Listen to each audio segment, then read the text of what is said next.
तुकोबारायाचा पत्ता नाही. किती वेळ झालं चांगलं कॉल सगळं सुटतोय काय कळलं का नाही. वाट पाहिजे बा काही ना प्रमाण वाट एवढ्यात तुकोबारायांची स्वारी गावामध्ये आली. तुकोबाराय तर दिसले पण हातामध्ये जरा यंदा नवीन काहीतरी वाटायला लागले. प्रत्येक वारीला येतात, नेहमी येत असतात, पण हातामध्ये असलं कधी काही आणत नाही. पण यंदा हातामध्ये नवीन काहीतरी वाटल्याबरोबर लगेच प्रश्न केला. म्हणजे तुकोबाराया म्हणजे यंदा हे हातामध्ये काय असलं तुम्ही नवीन घेऊन आला.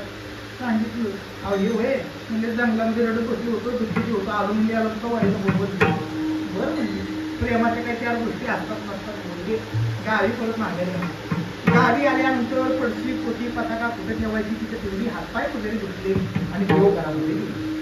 देवघरामध्ये गेल्यानंतर खांद्याला जी काही पडशीची काय अडकवलेली होती ती काढली ना आपली कुंडीला कुठेतरी अडकवली आणि पोती पताका देवाऱ्यावरती ठेवली. आणि आता म्हणजे आपण स्नान वगैरे आटपूया आणि देवपूजा करूया म्हणून स्नान वगैरे करण्यात येईल. आणि स्नान वगैरे आटपून देवपूजा करण्याकरिता म्हणून पुन्हा त्या देवघरामध्ये आले.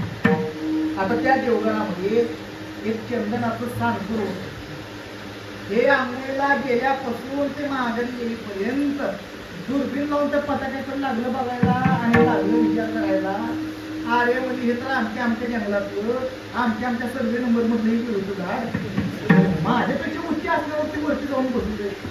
मी चंदन असून वस्तू जमिनीवर आणि संतांनी याचा अंगीकार केल्याबरोबर हे बसलं तेवढ्यावर इतकं नाही तर ते चंदनाचंच अंग दिसवावं आणि त्या पताक्याला गंध बोट टेकवावं. कशामुळं हा संतांनी अंगीकार केला. मला या ठिकाणी काय नेमकं सांगायचंय की साधू संतांचं अवतारी दाखवण्याकरिता चंदनाचं जरी उदाहरण घेतलेलं असलं तर ते महात्म्यांचे योग्यतेने घेत नाही. आठोबा मगाशी बोलता बोलता आपण आणखी एक उदाहरण घेतलेलं होतं. एवढा ही नसलेला लोखंडाचा विळा पण परिसाच्या स्पर्शाबरोबर त्याला सुवर्णत्व प्राप्त झालं तिथपर्यंत आपण मराठी बोलत होता. पण ही तरी उपमा संतांना शोधण्यासाठी आहे का. काही उणिवा या सुद्धा उदाहरणामध्ये सापडतात. अहो त्या परिसाचा अवतारी असेल परिसा अंगी परिस जो काही आहे हा लोखंडाचं सोनं करतोय आनंद आहे. खापराचा जर तुकडा लावला तर खापरा परिस काय तरी परिसाचं अवतारी होतं म्हणून त्यांना लोखंडाचं सोनं केलं आनंद आहे.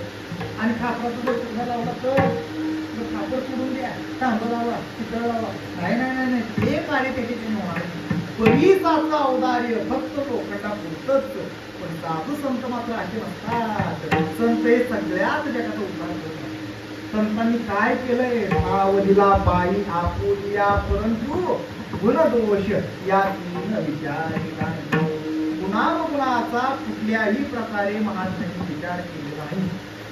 अवघ्या जगाला माहितीये रामेश्वर भट्टांनी आमच्या तुकोबारायांचा पुराखेळ केला का. 4,500 अमोघ असणारं धन इंद्रायणीमध्ये समर्पित करायला लावलं. गाढवावरती बसून भिंड काढली. त्यांची देह अप्रूव करण्याकरिता रंगेसारखेला वांडायचं लावून दिलं. म्हणजे एवढा दुर्जन आपला दुर्जन जरी असला तरी काय झालं होतं.